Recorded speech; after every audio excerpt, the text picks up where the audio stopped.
കൂടെ പിറന്നിട്ടും കൂടെ പിറപ്പായി കൂടെ നിൽക്കാത്തവരുണ്ട്. കൂടെ പിറക്കാതെ കൂടെപ്പിറപ്പിനെ പോലെ കൂടെ നിൽക്കുന്നവരുമുണ്ട്. കൂടെ പിറന്നില്ലെങ്കിലും കൂടെ പിറന്നെങ്കിലെന്ന് തോന്നിപ്പിക്കുന്ന ചിലരുമുണ്ട്. അവരൊന്നും എന്തെങ്കിലും പ്രതീക്ഷിച്ച് നിൽക്കുന്നവരൊന്നുമല്ല. കളങ്കമില്ലാതെ സ്നേഹിക്കുന്നവരൊന്നും കണക്കുകൂട്ടി നിൽക്കാറില്ലല്ലോ.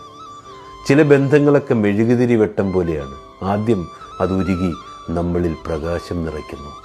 ഒരു നാൾ അത് പാടെ ഇല്ലാതാകുന്നു. പിന്നെ ഉരുകുന്നത് മൊത്തം നമ്മളാണ്. എത്ര വേദനിച്ചാലും തിരിച്ചു വേദനിപ്പിക്കുവാനോ സ്നേഹിക്കാതിരിക്കുവാനോ കഴിയാത്ത ഒരാളുണ്ടാകും നമ്മുടെയൊക്കെ ജീവിതത്തിൽ. എത്ര ശ്രമിച്ചാലും നമ്മളെയൊക്കെ മറക്കുവാനോ ഒഴിവാക്കുവാനോ കഴിയാത്തവർ, ഒഴിവാക്കുമെന്നറിഞ്ഞിട്ടും ഒഴിഞ്ഞു മാറാത്തവർ. ഏറ്റവും മികച്ചത് തേടി നമ്മൾ യാത്രയ്ക്കിറങ്ങും. കിട്ടുന്നതൊന്നും മികച്ചതായി പിന്നെ തോന്നുകയില്ല. കയ്യിലുണ്ടായിരുന്നത്